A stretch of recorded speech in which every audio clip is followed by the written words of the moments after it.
Loud. Hello. Hopefully we're not really loud because can you hear us, chat? We are troubleshooting live as we come back from a multi-week break. Yeah, I turned up a knob up at the last moment before we went live. We're fine. Cool. They can hear us. We can't hear ourselves in our headphones. So these are just decorative headphones today. I guess so. They're decorative headphones. Yeah. But we're back. It's been 2 weeks since you looked at me. No. Every single time anyone says that, that's immediately where my brain goes. It's been 2 weeks. It feels like longer, I'm sure, chat. But we're excited to be back. It was a good holiday break. Hopefully y'all had a really good holiday as well. I was just telling Pom Pom before we went live, especially busy break for me because I had to also celebrate my kids' birthdays during this same span. So it was Christmas, New Year's, 2 birthday parties, and now we're back. So it has been busy. But yeah, we're back. We're excited. I'm trying to remember where Twitch chat is. It's one of the main tab. Here, let me see. Yeah. I need help. Yeah, let me see if I can fix it. See, this is what you get when we when we haven't been here for a while. Yeah. Okay. So actually, it's been what? It's been the last show was the Clumsy Takeover, wasn't it? No, I think we did a couple shows after that, right? Did you? Did you? I think so. I don't know. It's been a long time. It's been a long time. Well, this is the app, but it doesn't seem to be updating. Let me get you a different tablet. Yeah, I want to see chat. If I don't have the headphones. I don't want also. Yeah, chat. it was just like we're sitting here in silence. All right. Let's see. Not now. Sorry, chat. We're off to a great start today. This is a classic Kilgoon show, especially after a long break. Okay, this is working. It's slightly grayed out, but it is the current live chat. That is perfect. Okay. For real now. I can see people now. Great. Yay. We're excited. Okay, so what do we have going on this week? We have a lot of stuff to talk about for Wednesday show and Friday show. Yeah, so let's get everybody back into the swing of this, because it's been a while. On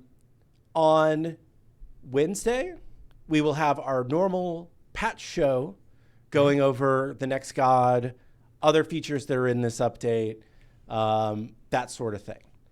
On Friday, we will have our full balance review for this patch. And decent amount of balance, I think it's going to end up in this patch. Yeah, it's largely just tackling a lot of things that, like, over the extended period where we didn't really have a patch that have kind of caught up. Like, saying with Lash, for example, it has a pretty substantial nerf in it. That's like an example of the type of change. Nothing like fundamentally game shifting, but there will be a pretty significant amount of balance. And then the patch will be live next Tuesday. So basically a week and a day from today, you will be playing on the new update. Yep. And I can officially confirm that the god in that update will be Discordia. No one saw that coming. No one saw it coming. No, we definitely didn't leak anything about that. Yeah, that's been a well-kept secret. Discordia is one of the most played mages in SMITE 1. Kind of always has been since her release. Very, very popular character and fun to play as well, from my perspective. Yeah. Clumsy is running point on her. Yep. And we'll be on the show on Wednesday to talk more about her. But from your perspective, Discordia, what is she going to bring to the game when she goes live a week from tomorrow? I mean, she gets the tech of the calling out the I'm the greatest. No, I'm the greatest VGS spam, which always, it's really funny. Every so often on like the Reddit, someone will pop up about like, why are people spamming that like in my match? Yeah. And someone's like, is Discordia in your match? And like, they just, it's just a fun little flavor thing. She also just, like, the fact that the madness tech, the taunting allies at each other. New tech for us. That is new tech for us. We have kind of a version of it with what taunt does, but it's different. Madness is still a different thing. So we had to build that out, and just Square's a fun character. Yeah, in SMITE 1, we were able to, I believe it came from Cirquet, right? Madness was Cirquet's ultimate effect, and we adapted it into Discordia, but here in SMITE 2, Discordia is the first character to have Madness, so we had to recreate Madness and figure out what that was. And we had to do Madness after Yorm was in the game, where before Yorm came in after Madness was in the game, and he broke it really bad. So like, there's a lot of things that you had to consider when we build Madness, because like we're also now building it for a lot of other cases that weren't there the first time we implemented it. So yeah. So now chat is like full roadmap, full roadmap, full roadmap. So we just got back from being out for 2 weeks. Some of us were working a few days over the break. I think both of us worked a little bit. Yeah. But I don't feel confident enough in our full roadmap to give you guys the normal roadmap show today. Yeah. Beyond, Discordia is going to be in the next update. And I can give you the god that is going to come after Discordia as well. Because we're currently, fingers crossed, hoping to playtest that god as part of our PTS that will go live on Wednesday after the update show. So the next god after Discordia will be half man, half horse, 100% amazing, Chiron. Yep.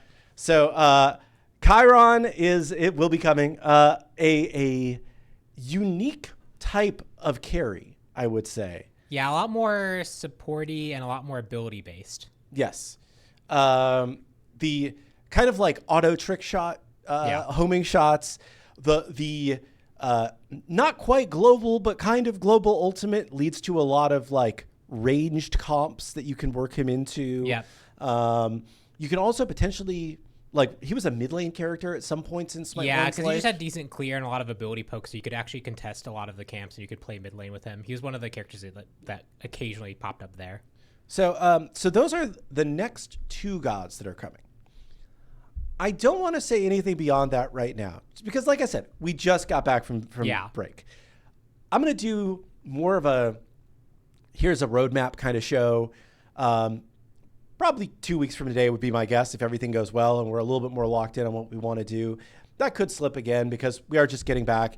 And I think that one of the things we've been talking about since we got back is that having a couple weeks away from the grind of the day-to-day of working on the game has led a lot of interesting ideas and reflection about the state of the game, the things that we should be focusing on or could be focusing on to make the game just better, right? Yeah, I pinged you over the break a few times with like, hey, here's a random one-off idea, here's a random one-off idea.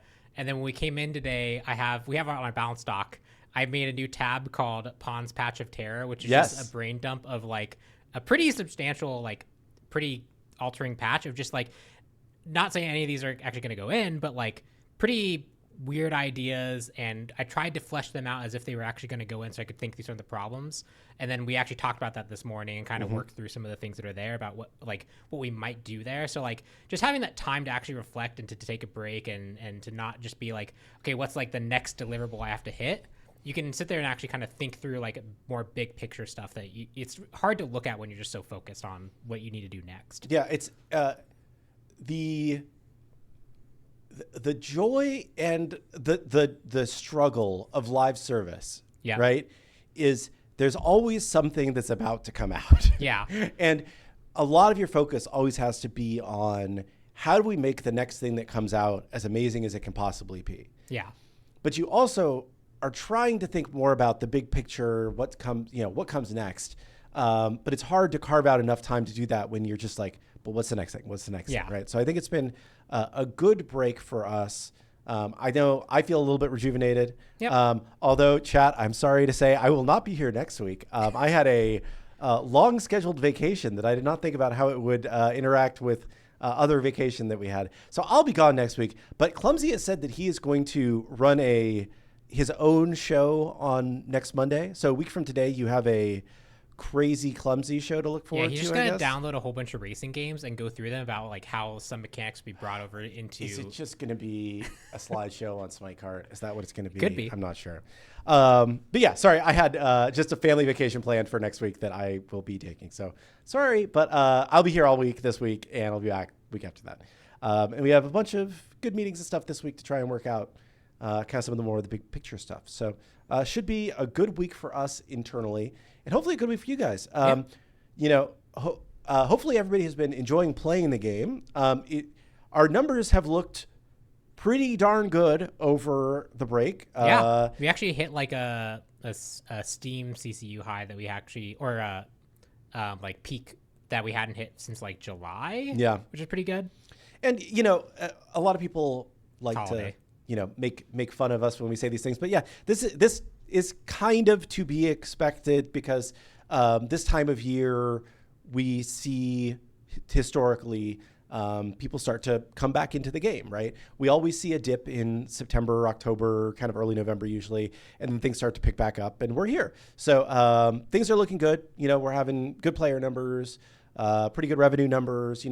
We feel like we're in a pretty good place, and we're excited to keep working on the game and making it amazing. So hopefully you're excited for what we have in store with Discordia coming a week and a day from today, and Chiron coming in the update after that, and then more roadmappy stuff to come as we have more things that are locked in that we can share. Yep. So we're pretty excited. Is there anything else that's new and exciting that we want to talk about today? Not new. The only other things I could think of is we had a whole bunch of aspects go live over the break, and so just as like a how are they doing? That's a great update. Yeah. So Newt support, very very good. Turns out like 8% to 10% more win rate than base Newt. And I've seen it being played a lot in not just support. Yeah. It seems like it maybe is just, despite our best efforts, might just be better. It might just be better. If you're playing the carry role, I think especially like the mage, like if you're doing pure damage, like you are better off playing base Newt still, but the support version is definitely a very effective bruiser. Have some nurse plan for that. Geb is actually one of our most popular aspects that we've done. Yeah. Like it's really the dominant way that Geb is currently being played, which is it's unexpected. It's an old character that people who know if they like playing support Geb, this is a new thing for them to check out. That one's been performing pretty middle of the road. So yeah, which is crazy. Interesting to me because I feel like whenever I see a Geb in my game, they do a lot. Yeah. But statistically, we're seeing that it's kind of 50-50-ish. It's not like super OP the way that my personal experience has been getting run down with boulders. And then Cuckoo Aspect, we only have a little bit of data. Seems to be in the ballpark of it's funny, we've shifted them into an assassin in the way that like all assassins have the same problem, which is they tend to be very bad in all the casual modes, and then in ranked conquest in particular, that tends to be where they're doing the strongest, but they're even not that winning there. But I've gotten a lot of feedback that he feels strong, so he has successfully become an assassin. So that's like the standard thing. People have been having fun with him though. We've gotten a lot of positive feedback about how they really enjoy how different he plays. So I think we're hitting a pretty good. I think we're really also like locking down how we want to do aspects and like what level of shift feels appropriate for characters. And we've also gotten just better at using our tools to like being able to change things like this, like getting the Geb aspect up and running. That actually took me like 4 hours to get it from like start to finish. And then like it took the VFX team like another little bit just to make sure that the particle system, I literally was spawning another Geb that rolled for the basic attack for testing. For performance reasons, that might be, maybe it's not a good idea, but so we're just getting also better at the tools that we have to be able to change things. So I think we were hitting like the fact that we had 3 aspects that all felt pretty successful. Support Newt being like probably the only like outlier of like we probably overtuned her, but like that's pretty easy to rein in. So so I think it's been a successful break. I will also say today is the last day of the in-game sales. So if there's anything that you want to pick up while it's on sale, today is the day to do that. That includes the 25% off travelers and direct purchase skins and chest rolls, including the new Prism chest. That's all. Today is your last day to get the sale pricing. That goes back up to full price sometime tomorrow morning. I'm going to say approximately 9 a.m. Eastern time, but don't hold me to that if the price changes a little bit earlier or a little bit later. So if you don't want to miss the sales, today is your day to take advantage of the sales. And then, maybe things will go on sale again at some point in the future, but probably not for a while because this quarter is kind of weird because we've got kind of the Black Friday sales, and then like a month later, you've got kind of the Christmas sales period. Right. And there's not really too many big sales moments in Q1. So there may be some sales that pop up, but I would say I'm actually trying to think because I've definitely been around enough to try, like 4th of July probably has one. I'm trying to think of one earlier than that. Yeah, so like historically, like a spring break one, sale, maybe like spring sale, like March-ish. Yeah. But I don't know exactly. We don't have planned out what our next in-game sale is going to be. I can tell you, we just haven't. It's not on the calendar yet, so it's probably going to be at least a month before we have another in-game sale. Might be longer. Might be I don't know. But if you want to take advantage of the sale for now, I would take advantage of it. Yeah. And then I'm trying to think if there's anything else that I need to cover today. Other than that, because we do have a busy schedule for the rest of the week with Patch Note Show on Wednesday and Balance Show on Friday, we figured, as much as people are like, a Q&A show, we were like, hey, we haven't really had a chance to talk to people in a while. We've seen what people have been saying on Twitter and Reddit and on Discord and whatnot over the break. But sometimes there's a lot of unique things that come up in Twitch chat. And we just do appreciate the opportunity to see what y'all are talking about, take your questions, and come up with some answers. So, so that's all. I think that's probably going to be the rest of the show here. Yeah, I'm trying to think if there's anything else, but like anything else we're going to talk about on Wednesday and Friday. Yeah, I think so. Any Twitch drops plans? We are trying to do at least one skin a month as part of Twitch drops now. So we did the one for which ones have we done? We did the Sylvanas one, and then we did another one. I want to say it was. I don't want to spoil because I know of I just don't want to spoil anything accidentally. Yeah, we did Daji. Okay, chat says that was Daji. the other one I was thinking of. I didn't know if that actually went live or not. So we did those two. We'll have another one coming sometime this month. I don't have the exact week for you. Hindu Man is in charge of the drops, but there will be another, Twitch drop exclusive recolor skin coming as a drops reward this month. I can say confidently. I will also say my favorite thing about the recolor, just as a side, is that the recolors are not just cool for the recolors, but also like in Smite 1, it was always really painful to change the color of the VFX. That's a lot easier now with the carp system. Yeah, so we built our own system to be able to more easily change the color of effects to reflect the different prisms that we call the carp system, which I believe stands for Color Atlas Row Parameter. Yeah, there's a crazy texture that gets referenced, and it's actually really fun to go look at how that works under the hood. It's a very cool system, but it lets you more quickly adjust things like that. People are asking about Unreal Engine 5.7 upgrade. Yeah, this caught a decent amount of traction over the break. I saw some articles about people saying how much better 5.7 is. I will say the only actual numerical comparisons that we have seen are from 5.7 to 5.4, I believe. Yeah. And we saw a tremendous improvement between 5.4 and 5.5, which is what we're on now. So we're curious how much of an improvement it is from 5.5 to 5.7, and if that would justify the work to upgrade. And a lot of the articles were referencing the same singular video source. Yes, which was 5.4 to 5.7, and we're on 5.5. Yeah, so it's one of those things where it's it might be a performance improvement, but you also we might not be using a lot of the features that Unreal Engine, for example, we don't use nanite. Right? If it's nanite and lumen improvements, that doesn't matter to us. Yeah, really. and even if it's those are improvements not directly to that system, but how the graphics processor actually handles that stuff, it's not going to affect us as much. It seemed to be CPU heavy, which seems like it could help us. And the one downside is if you wanted to just test it, let's say we just did an upgrade, you almost certainly have to fix a whole bunch of stuff when you do that upgrade. And so even just getting to the point where we could test if it was an improvement for Smite 2 is doing most of the work to upgrade it anyway. So it's one of those things are we going to focus on that versus anything else that we could be focusing on? Because an engine upgrade is not an easy task. I remember it was someone's sole job for 2 months to go from 5.0 to 5.3. Yeah. It might be easier now because that had to build out a lot of other stuff, but that's one of those things where I don't feel confident understanding exactly how long it's going to take. And we have discussed it internally. Yeah. I will say one of the things we're working on right now from a optimizations improvements standpoint, which has yielded a lot of fruit, has been optimizing our UI's performance, specifically the in-game HUD. And there's a lot of things that we found, shout out to Jordan and Charlie, that has led to a pretty measurable improvement of how much of the processing time is spent updating the UI every tick. Yeah. So hopefully that will lead to some improvements in this next update that you all get to play, and then some further updates because I know they're talking about more stuff now. So we definitely are very focused on performance. Yeah. And we feel the best next improvement is upgrading an engine, then we can discuss that. Yeah. And once again, this there's a benchmark that says it significantly improves on 5.5.5.6 with major performance gains.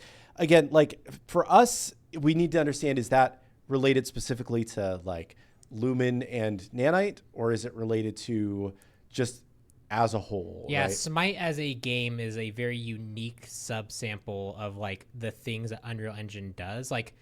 An open world experience is very different than a MOBA where you have a whole bunch of minions running down a lane and a whole bunch of intense 5v5, everyone throws abilities all at once versus one hero actor doing a whole bunch of stuff.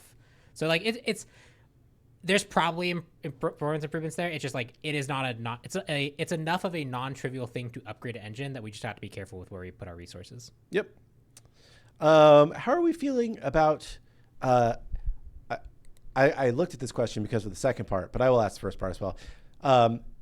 Anti-heal and CC buffering at this point. So personal feels. I'll start with CC buffering because again, these are personal feels.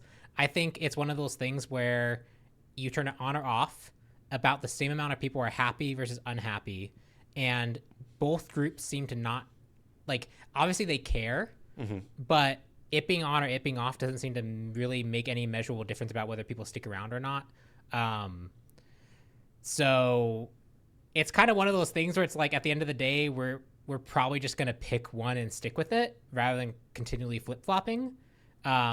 there's some people saying please bring it back. There's another person saying keep it off, and we also see like the feedback of like when we went one way, suddenly a whole bunch of people started saying, oh my gosh, I really want CC buffering back. If we go that way, I think the people who are currently content will start saying no, like we want it off, right? So it's like this is like one of the most unfortunate things that can happen in game design, where it's like you get people who get pretty passionate about a feature, but it doesn't actually seem to make any meaningful impact in it being there versus not being there. And so you just kind of have to accept that you've now opened the can of worms to making half your player base sad. And that's kind of where we're at. I don't know. Maybe we'll just like do a survey and whatever wins, even if it's by 1%, that's what we do or just something. Stick with it. Yeah. I don't know. The second... And somebody's saying yes to CC buffering, no to having it on leaps. Yeah, it's not been on leaps for a long time. Yeah. Even if we were to turn it back on, we would take it back to the state that it was when it turned off, not to the initial state where it had a bunch of concerns around it. The second question was anti-heal. Mm-hmm. So I'm actually okay, after all the anti-heal stuff has been said and done, of bringing back some level of like item that actually has anti-heal on it at like the 25%, and it can't stack with the god effects, right? Like it would just be a way to opt into that. Yeah. I tried to do something similar with that with Stygian, and just enough people got upset about the fact that it came back at all. Yeah. And that they felt like it was conflicting messaging. My goal has always been that healing shouldn't be a all or nothing thing that the previous system kind of enforced. A way of adding 25% back on items seems like it's reasonable. Especially if it doesn't stack with the built-in god. So that might be something we explore, but that's probably the most we'll ever come back to. I think the only place where that answer doesn't feel super great is Assault, because Assault in particular is the like top end case of you always have your team by you. So any character that has any form of team healing gets just way, way, way more use out of it than any standard Conquest situation ever would. Maybe Assault needs some special rules, but probably only Assault. Because even in Arena, you can go chase people down. In Assault, they can sit behind a tower and just kind of regroup up and heal. It's probably worth there to be some special rule there. Yep. Yeah, we wouldn't base balance on Assault.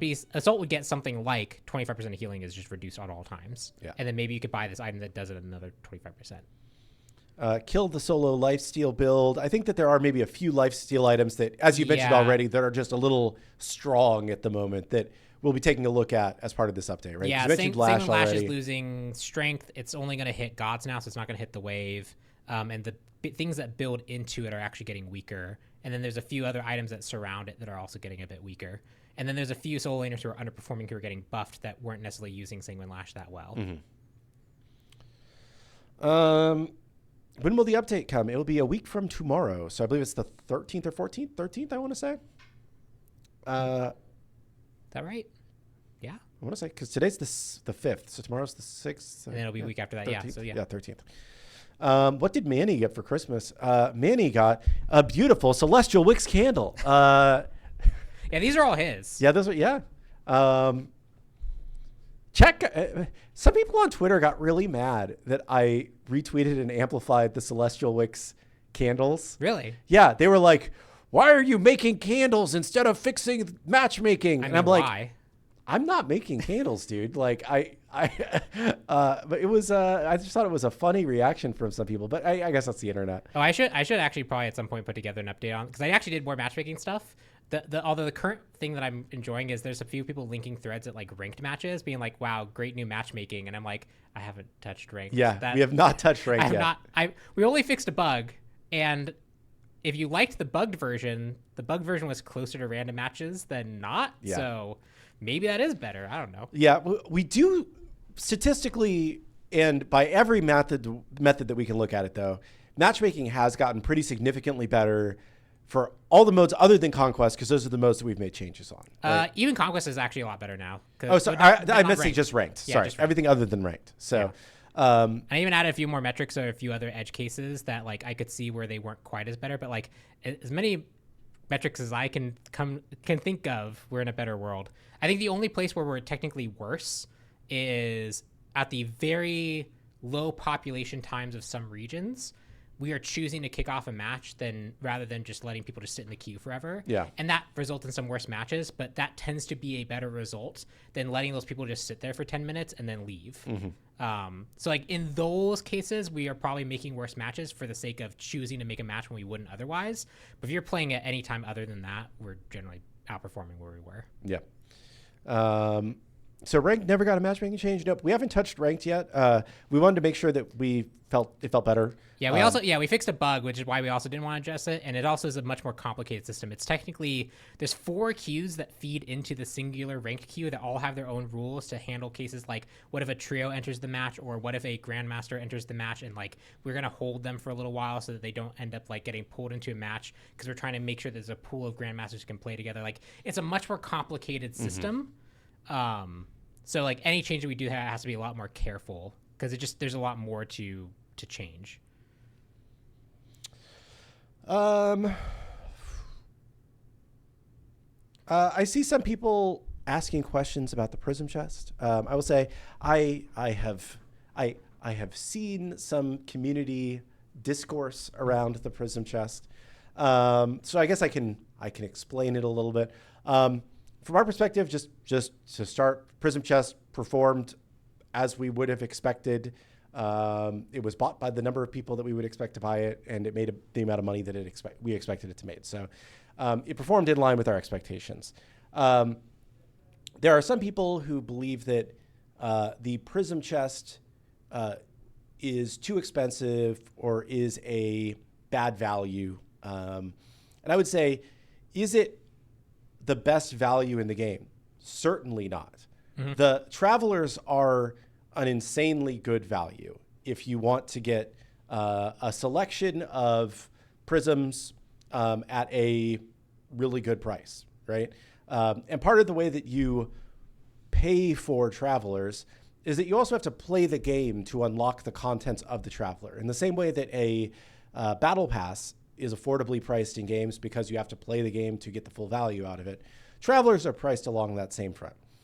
And direct purchase prisms, back when we were doing direct purchase prisms, had a wide range of prices. Some direct purchase prisms, I believe, were like 1,500 diamonds. So we've experimented with a lot of range of prism pricing. For the prism chest in particular, our goal was to create a kind of like a separate collection of cool prisms, right? That are of a different format than the Travelers were. And we wanted to price it in a way that reflected that these are more valuable, rarer prisms. So far, like I said, based on the number of people that bought it and the amount of money that it made, I would say it was in line with our expectations. It didn't make a ton of money. It didn't make no money, but it was in line with our expectations. And we feel like for what it was trying to be as a chest, it succeeded.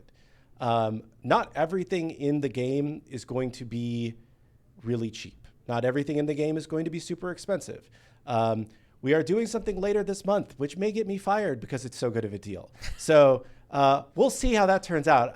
All of our internal metrics suggest that it will be good. We'll make money off of it, but I'm not sure. But we always have to do kind of a blend of things. Some things are going to be more expensive. Some things are going to be cheaper. If you don't like the prism chest, don't buy it. And sorry that it's something that you don't enjoy. Can you pay 10,000 diamonds to never add Nox? I like that. It would be more than 10,000 diamonds. Yeah. But potentially. There was... You just have 2 running gem counters, and we have like gods that are locked behind them, and they're only on when enough people have paid for it to be on. But then it turns off, enough people go, no, we don't want to face this god anymore. It's just this ever escalating battle. That sounds horrible, but I love that does sound awful.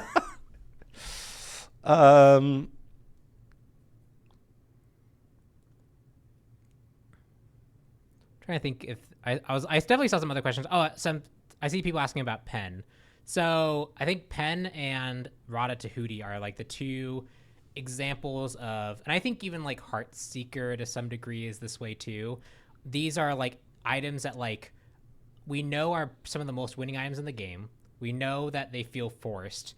If we were to just nerf them or tune them appropriately to get them more into line with other things, the roles wouldn't function the way they need to, because the way the game's balanced, like Smite 1 was balanced around the idea that you kind of got enough pen in your builds. Smite 2 tried to open that up and remove that, but like we still have that one anchor item that basically we compartmentalized the evil into one item and said, this is the bad that we're going to accept for now. Same with Rada Tahuti. My Patch of Terror has plans for that. We also talked about a few other solutions to those problems that are not in my Patch of Terror. So I think this year, definitely I would want to tackle that. And I want to tackle that probably sooner rather than later. So I'm not saying like you're going to get an answer to pen in November. It'll probably be sooner than that. But like that's a long-standing problem that I would like to address. Yep. I don't think it's fair to have one of your items as a mage feel like it has to be Rada Tahuti, and also by extension Obsidian Shard. Yeah. They get the more raw end of the deal as mages. Yeah, you have a lot less choice in what you're building. Yeah. And the fun of the MOBA system is that you get to build items for your specific playstyle and for your specific matchup that you're going into and what you think is good in the situation. And when it's just, I have to always buy these two items, it doesn't feel as good, for sure. Yeah. So that's something I want to address. It's also part of the reason why like someone said mage items feel bad. I think that's one of them, is because Rada Tahuti exists, you just kind of have to balance every mage item as if they have a multiplier on top of them. So if that multiplier went away, they can be more individually powerful in what they do. So yeah, it's interesting because it's kind of like, because it exists, everything else has to be weaker. So it's like, if it wasn't there, then you could, that makes sense. I have seen some discourse around junglers being very strong at certain elo ranges, at least. Yeah, so we do have in our balance patch, we do have a plan for that. One is just nerf Daji. Daji is the most banned god, seems to just be doing really, really well. It actually isn't the aspect. It's the base version. The base now, okay. So a lot of targeted adjustments towards the base version, and then a separate nerf overall to the Bumba's items, mainly a little bit less strength on the adaptive stat and a little bit less clear speed on like the thing that affects the jungle camps more. We think that with the removal of the side camps and how the farm has changed on the map, junglers are probably just getting too much experience overall, and they're also too effective when they gank. We probably will want to do a more permanent answer to that with like more map adjustments and some more things there. But changing the Bumba's items gives us a really direct control over that in a way that like we've just got back, so we don't really have time to look at anything else. That will help take the edge off the early jungle snowball. That does seem to be the case, is that the junglers seem to snowball. I see a few people talking about soul gems stacking on minions again. Yeah, we changed a lot of the rules because we made it so that you could get it by buffing people, but then it now would buff off minions, so you could just get a full stack off like a minion wave, and so we changed rules. I would just need to go actually look and double check what Smite 1 parity was, because I feel like Smite 1 was just stable, and that making the rules match there just seems like the best answer overall. Soul Gem is a very unique item in what it does, and so just it feels like Smite 1 does have like the solution there. Chiron boring. Sorry you don't like him. Chiron's neat. Yeah, I think he's neat. I think he's one of the more unique hunters. Yeah. He's not my personal favorite, but I like that he has a unique play style that he brings to the game. Yeah, like having more of the like real ability hunters is definitely interesting, and like fleshing out that specific role is really nice. Did we announce the next few gods already? Yes. So Discordia will be coming in the next update, and then Chiron will be coming after that. We didn't announce beyond that because we just got back from vacation, and there's enough still in flux about how things are going that I didn't want to go too much further than that. Ranked reset. I believe the ranked reset is going to be. We are talking about some sort of a ranked reset thing in the next, not in this update a week from Tuesday, but the next one after that, I believe. Yeah, the current goal is it would be a bit more intense than we have before. We're still trying to figure out exactly what we want to do there. There's some talks about being like a more true reset versus a partial one. Have I told you my pitch for this? What's your pitch for this? My pitch is that your SR goes back to 0, but we don't change your mu, but we reset your Sigma. So you actually have behind the scenes the same MMR that you had. Right. But you're starting your SR climb from 0, and if you win or lose a lot, your MMR is going to change a lot. Yes. That's my pitch. I don't know if that's a good or bad pitch, but that's my pitch. It does mean that you could potentially swing really, really hard up, right? Because then the downside of that is you're now being paired. Yes. That is a bad idea. The profiler is still going to throw matches at the matchmaker based off the actual SR value, and if everyone's together, it'll probably you could just probably queue at times that are not super popular, and you could just get easier matches. And because your Sigma is really high, you can just spike. Okay, that's probably the downside. Well, bad ideas from Alex. This is the normal. Look, the matchmaker is hard. And ranked is even weirder. It is. So Mew is basically like your skill level, your behind the scenes skill level, and Sigma is like how confident it is in that being your skill level. Yeah. So if you have a high Sigma, it's unconfident about where you are. So when you win or lose, it moves your Mew, which is your MMR, a lot, right? Because essentially what it's trying to do is it'd rather overshoot you one direction that is probably the correct direction and then adjust from there rather than trying to eke your way up or eke your way down. Because if you're a grandmaster player, we need to get you there quick. Whereas if we just slowly move you there, it would take you like 30, 40 games to get to where you really belong. Variance is another term for this. Yes. We've had, these are the background terms. We've called them various things forward facing over the years. Variance is this. Yes. Yep. How do you feel about a community made and voted aspect, or community designed? I guess would be that, because you guys would probably have to actually make it. It probably has the same problems that like a lot of other community design things have, which is we have a good idea of what we are capable of as a studio doing and what we have the bandwidth for. And some things that sound like they'd be really easy can be really, really hard, and vice versa. So like someone be like, well, you made Geb throw fighter jets, and that only happened because he has a rollout form that we were able to steal from. And I don't think it's necessarily obvious to everyone how like that would translate in a way that's easier to do. So a lot of like that's kind of the thing about like community vote stuff is it's just like we might end up signing ourselves up for something that's very, very, very difficult in a way that like we can't execute on well. And then also who's managing that? Yeah. Who's like in the same way that like we like as designers, one of our things is we actually get a feedback from a whole bunch of people when we consolidate it into a single vision. Who is consolidating that on the community side into the single vision? How do we feel about a preview video for each ability and ult for gods in the god screen for new players that are coming in? So this is something that we have talked about in the past. The negatives of this is that it just adds a ton of constant maintenance update work for whenever we change anything, we have to record a new video. We need to replace it. And they're on old maps with old art things happening. And yeah. So it's one of those things where it's like, maybe once the game is more stable, it's something that we consider. But right now, when we're still like changing things, you know, as quickly as they need to be changed, probably a little bit too early for something that requires so much like behind the scenes effort to make, you know, what do we have? We have 70 gods now or something. So 70 gods showing off 5 abilities each on average is... Well, plus aspects.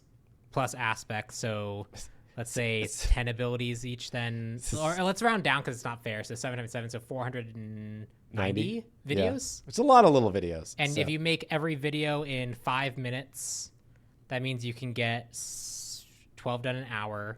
49 divided by 12 is like 48. So that's what?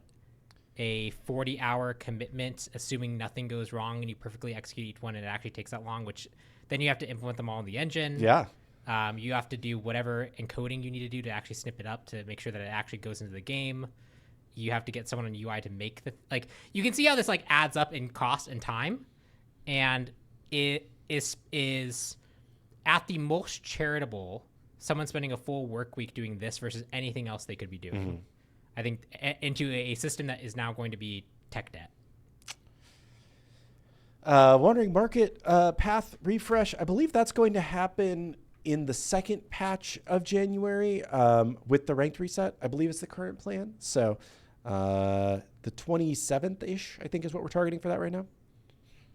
Titans and Obstard, I don't think they give the same power. I thought Titans was like 50 and Obstard was like 65. And that's actually one thing that like people have brought up is like Strength and Int have actually got closer together. Int has a multiplier, which is part of the reason why. It's one thing that I would like to address at some point, but I don't think they are the same. I thought Obstard was 65. Is this the most viewed Titan Talk in a while? I'm not sure. I don't know how many people are watching right now. I can't see. I don't have that number from this we screen could be that alone, we look at. This could just be bots. It could just be bots. No, but yeah, I mean, it makes sense. I think that people are excited about the state of the game right now. They're excited for an update because it's been a while since we've had an update, and we're excited. Yeah, about 800 people watching live. That's great. Mod support for SMITE 2. What was that? Steam Workshop page for SMITE 2 for funny mods. Mod support's very tricky. It is tricky, yeah. Especially because we are also a cross-platform game, right? Yeah. So there's further things to think about on that front. So. Yeah, the modes you'd be able to use the mods in would be really limited because if you made them just local only, you're playing them in like custom matches against bots, pretty much. And if you want to make them supportable for multiplayer, that is a crazy arc of work that I still don't actually understand how some studios do reasonably. Yeah. Outside of they've just built their whole from the day one, that's kind of been their core concept. Yeah. It's not something you could just kind of add.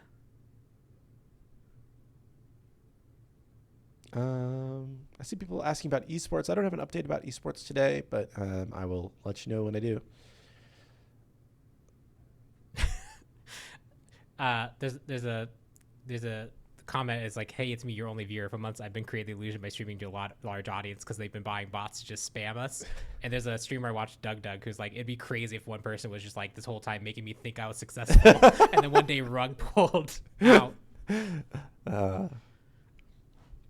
Any teaser for Discordia Aspect? I don't know if I have a good teaser. Probably want to let Clumsy do it. If Clumsy wants to tweet it on like Twitter later. Okay. We'll watch Clumsy's Twitter. And if he decides not to, it's up to him. Can we get rid of the do more damage to jungle monsters? Yes, I would want to.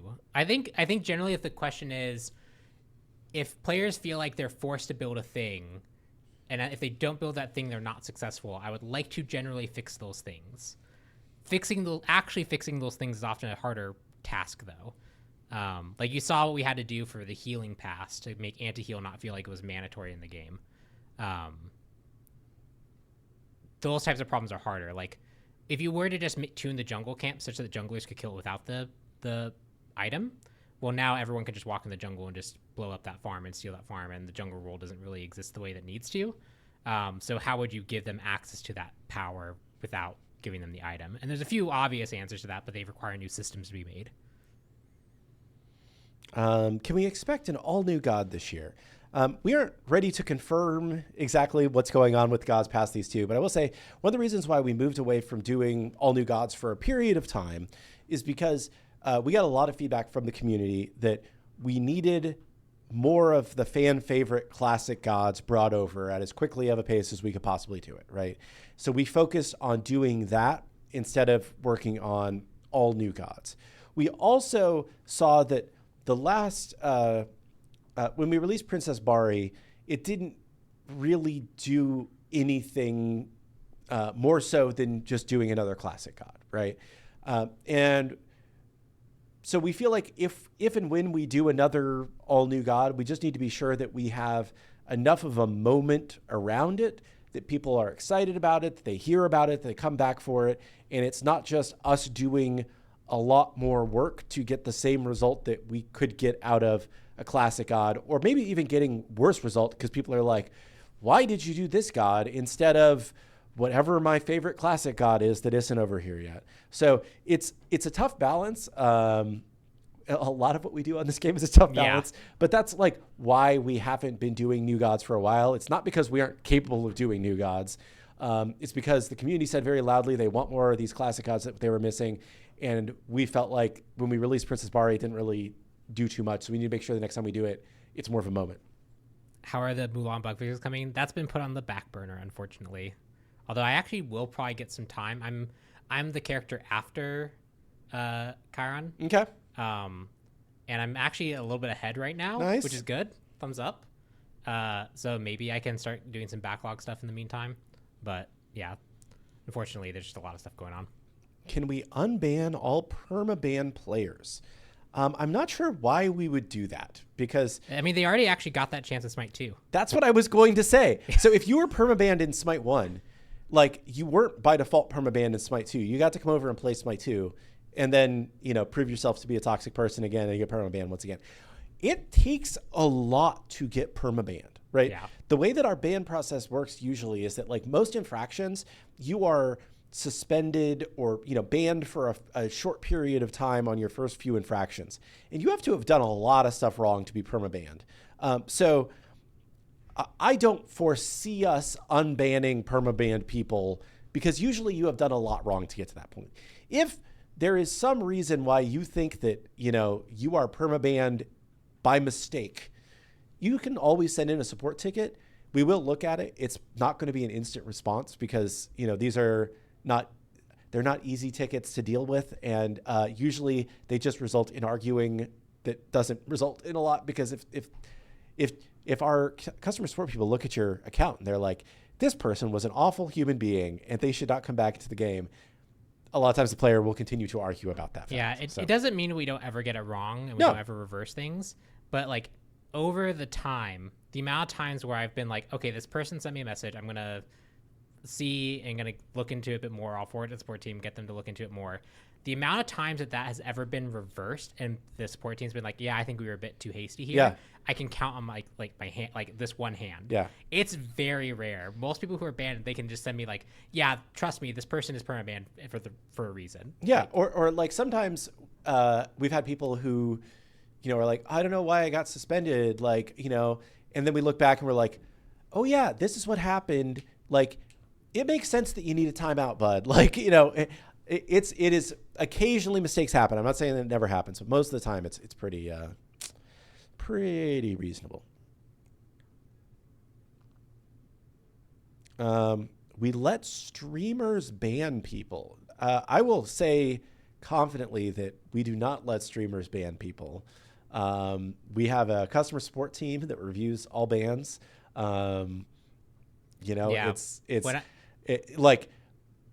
Sometimes, like, people that are part of our ambassador program will sometimes say, hey, I had this person in a match and they were doing X, Y, and Z, but at most that will escalate their review to happen sooner. And that's but the final decision is customer support's, right? Yeah, and that generally happens because, like, now they have video proof. Like, when I was a streamer for the Smite game stream, I would be like, hey, this just happened. Here's like the proof of what just happened. Yeah. And if they have a video footage of someone typing a slur, well, that's just really easy to go and verify, right? Yeah. Like, so like that's the path that like streamers have, but it's very much still manually reviewed and it's not just a free for all.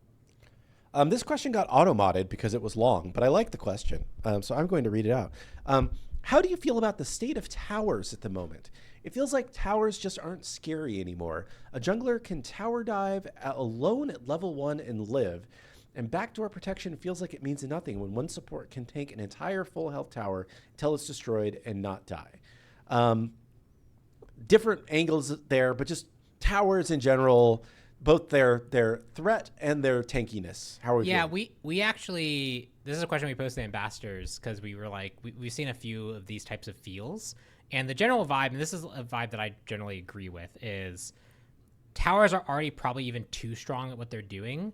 They can too discourage aggression at some points of the game.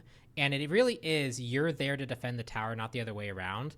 That can be taken to an extreme, right? Like, if the towers actually don't do anything, then they aren't fulfilling some of their game purpose.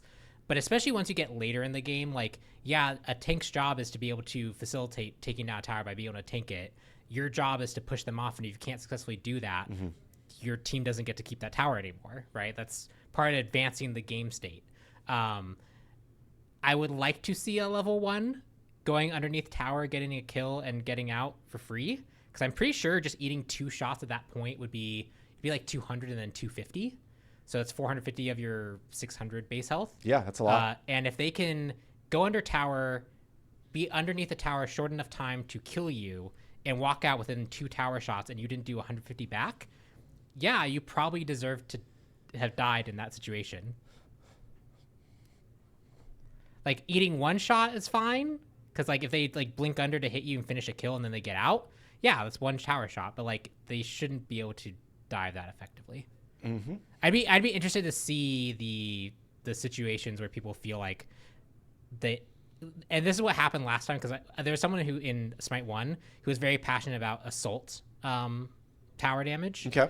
And a lot of the clips that were sent to me were like, he was at 200 health while the enemy team was 10 kills ahead, full health, and 3 of his team members were dead, and the team juggled tower aggro and killed him, and he's like, that's unfair. And it's like, if they have 5 people, they're successfully juggling it, you only have 200 health, and most of your team is dead. Yeah, I don't know, but the level of tower, the level of power that tower need to have meaningfully saved you at that moment is actually just unreasonable. Yep. Over the break, did we do anything to let console players use text chat? Unfortunately, we were not the only ones on break. Sony and Microsoft both take longer breaks than we do and are completely shut down during that period and will not allow us to submit things for review during that time period. So we were not able to submit the game for the full review that it would need to enable text chat. It's one of those things that we still really do want to do. And I know I would be really tired of hearing this if I was a console player, but it really does mean that we have to go probably a month without updating the game to get this approved by the consoles. And we still feel like we need to be updating the game at a fast pace when, as long as we are able to do that. And that's more important to the game right now than getting text chat certified. Is text chat going to get certified at some point and come to console? Almost certainly yes, right? It is on our roadmap to do, but it's just, when do we find the time to take a full month with no updates while Sony and Microsoft are open for certifications? Yeah, I saw that question pop up actually a lot. People asking, like, why aren't we taking the time during this big downtime? It's like, well, part of the reason the big downtime exists is because the people who would do that certification are also just gone. Yeah.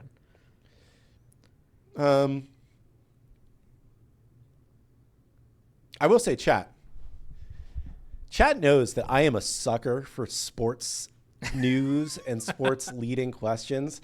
And the Atlanta Falcons fired their head coach and their general manager last night. And I have not had a single person trying to bait me into responding to a question by bringing that up. And normally chat's on top of this. So I think you guys have forgotten the meta. I need more sports themed, questions here, but no, I'm just kidding. Why did they leave? So the general manager had been the general manager for 5 seasons. He had yet to have a winning season in 5 seasons. The coach had been the coach for 2 seasons and had finished 7-9 in both seasons, or 8-9, and just very inconsistent performance. And I think that honestly, he might have gotten another season, but I think they just came to the conclusion of, let's just clean house. Let's start over. Let's see what we can do. Interesting. When will the Jets be good? Oh, I got bad news for you, buddy. When are we going to get more bots added to the bot list for co-op versus AI custom matches? It'd be nice to get more bots in there, but each bot is quite a bit of configuration. And a lot of our time that the people who are able to do that configuration are currently invested in other things right now. It's generally, like, that's probably going to be the default answer for most things. Yeah. But like, Josh knows some about it, but he's working on some other stuff that would potentially be related. And then we're just doing a whole bunch of conquest, other adjustments, right? Like, we have other plans going on. They take time. Will there be more ways to spend Wandering Market coins? So right now you do have on the Wandering Market path page, there's a chest that you can roll every day, which can contain pretty much anything in the game. There are like kind of once a week chests that you can roll that include music packs and classic skins and all sorts of stuff. And then we have the travelers and the collections that we have. Currently, we feel like that's a good spread of stuff. We don't currently have plans to add anything else. At some point, we always could, but we feel like with all of those things, there's a lot of stuff to spend your coins on right now. Someone mentioned, can we adjust or change purple buff? I think the strength is too strong. Yeah, purple buff in the early game is probably the strongest buff in the entire game, and it is very swingy, but it's kind of what I think the kill potential in the dual lane is kind of enabled by it right now. If you just weaken it, I think you might get some feedback that like there's not enough lethality in that lane anymore. So I don't know if we can just remove it that way without doing some other type of adjustment. That's kind of why we've kept it there and left it as is. The only thing I could think of is like potentially removing it, because I think it can actually spawn as the middle one still. Maybe it shouldn't spawn as the middle one so that you don't get a free extra one. No, please, lethality is too high. I'm just gonna say lethality is one of those things that is very similar. People have a lot of opinions on, and generally when if you make it too low, the other group comes out and says that like now it's too low. We just want to be really careful when we make targeted adjustments like that. Like if purple buff left, I would expect dual lane deaths to to lower quite a bit, and that is a thing that we would want to pause and consider on before we just do. I don't know if it's Vafi or Wafi. Sent a 5-minute quality of life video for PS5 specifically via bug forums. Do we reply or review any of those? We definitely do review it. We have watched your video. It has been shared around in our Slack internally, and we have looked at the stuff that's in there. So was this the video about the like Mode of Chaos quality of life stuff? I'm not sure. We got a couple videos recently, so I'm not sure exactly which one it was. There's a separate video of someone mentioning a full bunch of quality of life path flows for the new relic and active item system, which we've actually made some of those adjustments for. Yeah. Like just as an example of like we do, especially the more detailed the report is, Kabir does a really good job of like kind of parsing through that and like pulling them out and alerting people that need to be alerted about specific things. Yep. We try our best. Obviously, like we don't get every single one. But we do, like, we have a bug Slack where we get a whole bunch of stuff and that gets pulled out and I get tagged in those all the time. There is another question here. What is the actual benefit for going full release? So just to be clear, we don't have a firm date for when we're planning to go full release. Tomorrow. No, not tomorrow. That'd be ridiculous. We still feel like, we can continue to make the game better every day, and that's what we're trying to do, right? And we feel like we have a ways to go before we feel like, we would want to say that about ourselves. But the main reasons why there are some benefits to it are that we do get like a wave of visibility from the platforms when you actually launch as a game. So there's an amount of like awareness and visibility that Steam will give you on the platform, as well as the other, I guess technically we're already full release in Sony's eyes, but on Xbox we are in game preview, so we will get more visibility on Xbox. The other thing is that like we know that there's a number of players that are just kind of like sitting on the sidelines waiting for the game to be ready, right? That will come check the game out again when we say, hey, it's done, come take a look, right? Yeah, like positive or negative. Like I did that with Hades too. Like I launched when they did their early access, played it for about 2 or 3 hours, went, I'm super excited, I can't wait to play the full thing. And then when they launched, I was like, cool, I'm ready to play the full thing. Yeah. Right? So, we expect that there will be a bunch of people that will come back. We just want to make sure that like when they come back, they have a good experience, right? And there's enough stuff that we know that we want to fix and change and make better that we don't think we're ready to be like, guys, it's done, come back, right? We do think that it's still, I think at the beginning of last year, it was a rough beta experience. Now I think it's a pretty solid beta experience, but it's still not at the fully done level that, Yeah, we still plan on like, if it was beta where we just were doing like very small standard balance changes and just releasing like the fact that like we're still willing to try a whole bunch of new things, and like again the notes I have, like the things I'm trying to consolidate together right now, like would pretty drastically change the game of how it currently is. The fact that we're still entertaining those types of things, I think indicates that we are still very much in a beta phase of trying to make sure that we get a really good foundation that like a huge massive players would come in and feel like they had a really good experience with. Yep. Well, it is 2:01, so it is time for one more question. I remembered it after all these years. What's that? I remembered to say it after all these years. We got it.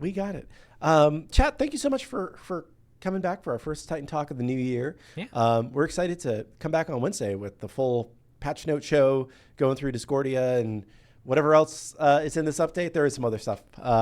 And yeah, we're excited to just kind of keep rolling and keep getting better every week here. Let's see. What's a good final question? You always got to pick a good last one. There's two. I'll do two. Okay, go for it. Eggnog, yes or no? And as I've gotten older, eggnog less. Yeah. I used to like eggnog a lot when I was younger. Okay. And now that I've gotten older, it's just like I can only have like half of it. I'm like, that's just too much. Very rich. Very rich. I think the only eggnog I've had in the past several years has been like an eggnog latte or two. Sure. And those are fine. Yeah. And then the actual real question, which I've now forgotten because I was too focused on eggnog. Assault. Someone mentioned assault gold splitting needs to be higher. We did a whole bunch of assault pacing changes. I wouldn't be surprised if gold pacing needed to be adjusted to match that. So I can take a look at that. And let's see. I guess I would say I'm just gonna go with this one. Where is it? Have we ever thought about having a support that plays on draining mana? I know it might be annoying, but it would be cool for the old ones Pantheon god. We've talked about mana steal and that kind of mechanic a lot of times throughout the history of the game. And I think that, the fear is that it becomes like both it's annoying to play against and it doesn't feel powerful to do. Yeah. If it's powerful enough, so I'm going to be a little bit biased here. I'm anti mana drain in most cases to where it's meaningful because I played in the Burning Crusade WoW arena and I had to deal with priest, hunter, viper shot, mana burn. Okay. And there's nothing more infuriating than them essentially getting around the corner and just refreshing the viper shot and you losing your mana and eventually you just and you lose because you're Yeah, it's great. And that's about the most powerful version of it, and it's largely uninteractive. I think there's things that you could do that are more interesting when playing around mana. Like I think like a character that maybe like their ability changes based off whether the character is a certain mana threshold or not. So like as they get lower and lower in mana, you can punish them in different ways or you get access to different things and you have to react to it. Like that to me is infinitely more interesting than just I burn away your mana. Yeah, that makes sense. Sweet. Well, chat, thanks for joining us. Oh, we need a Lonnie check real quick. I have an orange kiss Lonnie today. I have a Dr. Pepper diet. Yeah. Thanks again for joining us. We'll be back on Wednesday at 1 p.m. Eastern here on twitch.tv/SmiteGame to go through the full patch notes and show off Discordia for the first time, plus her aspect, which is an interesting one. Yeah. We'll leave it at that. Maybe Clumsy will tease more on Twitter. And with that, thank you all so much. Happy New Year, and we wish you the best on the battleground of the gods. Bye-bye.